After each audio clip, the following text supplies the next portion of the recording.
dari sekian banyak suara yang sering kita dengar setiap hari, mungkin ada satu suara yang paling bikin kita risih. Suara khas dari seekor hewan kecil yang terbang ke sana kemari, mendengung di dekat telinga tanpa permisi. Sebagian besar orang mungkin bukan hanya terganggu oleh suaranya saja, tapi juga dengan keberadaannya.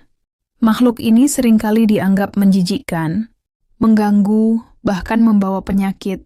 Nggak heran karena mereka sering dikaitkan dengan hal-hal kotor seperti tempat sampah, kotoran hewan, saluran air yang bau, atau bahkan bangkai. Dan anehnya hewan ini selalu muncul saat kita sedang makan, dan tanpa permisi ikut mencoba mencicipi makanan kita. Dan muncullah sebuah pertanyaan kecil, apa yang sebenarnya mereka lakukan saat tanpa malu hinggap di makanan kita? Mungkin selama ini kita hanya melihat mereka sebagai pengganggu kecil yang menyebalkan. Tapi di balik tubuh mungilnya, hewan ini menyimpan rahasia yang enggak banyak orang tahu. Uniknya mereka bukan sekadar serangga yang mondar-mandir tanpa arah, tapi mereka punya misi. Dan sayangnya misi itu seringkali membawa dampak buruk bagi manusia. Mereka datang tanpa diundang, lalu pergi meninggalkan sesuatu yang mungkin enggak akan kita sadari sampai semuanya terlambat. Karena ketika mereka hinggap di makanan kita, mereka enggak cuma sekedar istirahat. Mereka sedang melakukan sesuatu yang kalau kamu tahu prosesnya, mungkin kamu bakal langsung tutup piring dan kehilangan nafsu makan. Dan itulah yang akan kita bahas. Apa yang sebenarnya terjadi di balik satu momen kecil saat lalat mendarat di makanan kamu? Hewan kecil yang sering kita sepelekan ini sebenarnya punya nama ilmiah, Musha domestica, atau lebih dikenal dengan nama lalat rumah. Mereka termasuk dalam ordo Diptera yang artinya dua sayap.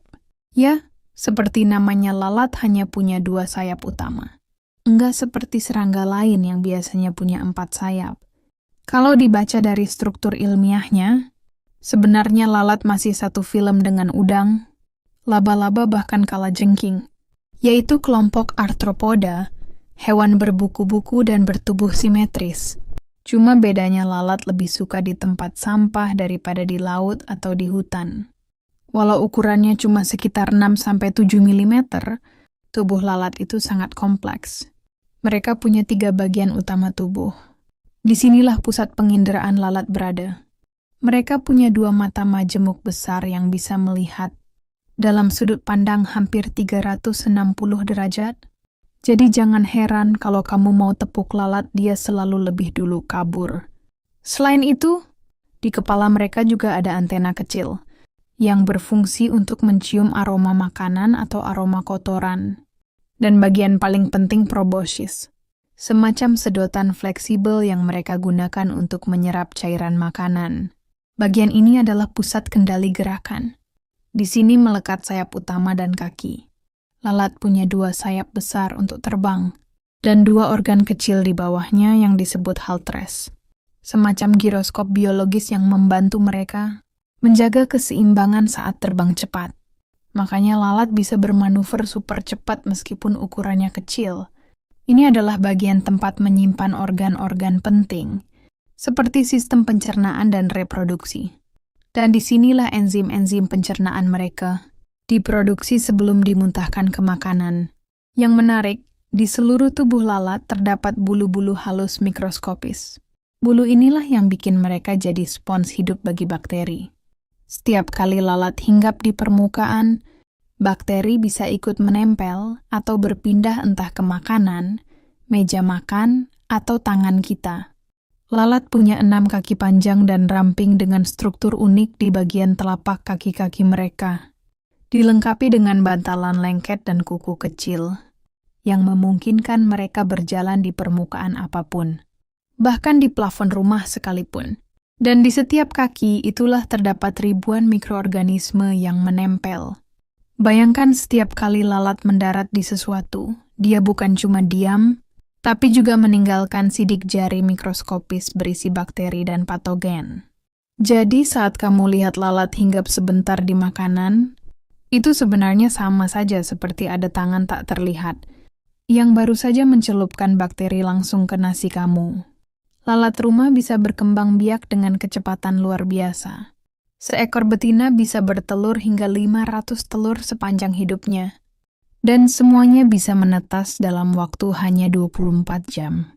Telur akan berubah jadi belatung, larva, lalu jadi kepompong, pupa, dan akhirnya menjadi lalat dewasa, hanya dalam waktu sekitar 7-10 hari. Dan di siklus hidup yang singkat itu, mereka bisa mengunjungi ratusan tempat kotor, dan hingga ribuan makanan yang tak terlindungi. Nah, sekarang kita tahu siapa mereka sebenarnya, dan seberapa kompleks tubuh mungilnya. Tapi semua itu belum seberapa dibandingkan dengan apa yang mereka lakukan saat hinggap di makanan kita. Ya, kita semua pernah lihat momen itu. Lalat datang, mendarat sebentar di pinggir piring lalu pergi. Seolah-olah tak terjadi apa-apa. Tapi faktanya itu momen paling menentukan. Karena pada detik-detik itulah mereka sedang beraksi. Dan bukan aksi yang menyenangkan. Lalat nggak bisa mengunyah makanan seperti manusia. Mereka juga nggak punya gigi. Jadi, gimana caranya mereka makan nasi goreng kamu?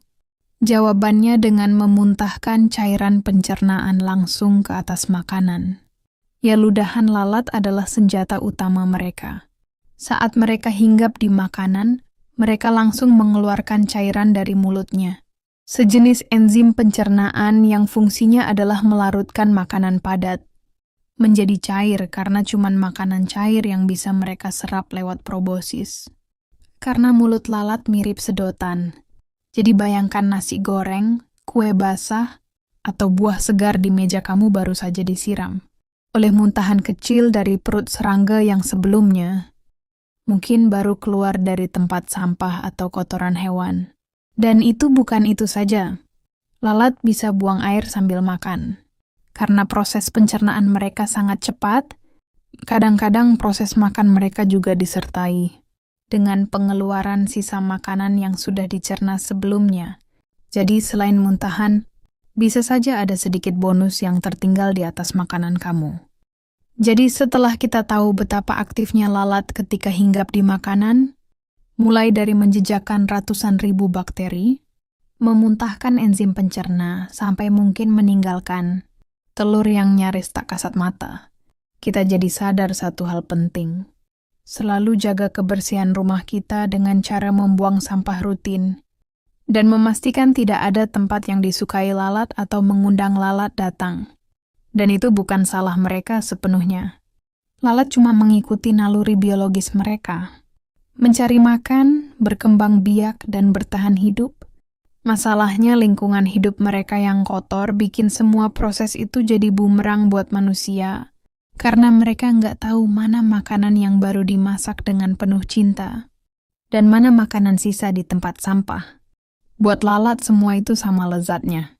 Dan ketika mereka hinggap di keduanya, mereka juga membawa oleh-oleh dari tempat terakhir yang mereka datangi.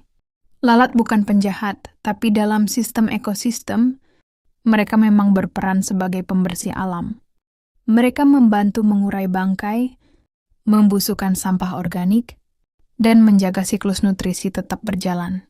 Sayangnya ketika mereka masuk ke dunia manusia, ke dapur, meja makan atau makanan jalanan, peran itu berubah dari pembersih jadi penyebar penyakit.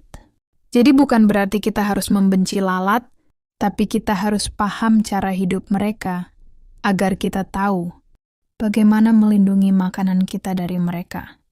Karena satu hal yang pasti, lalat akan tetap ada, dan kita yang harus pintar menjaga kebersihan rumah kita.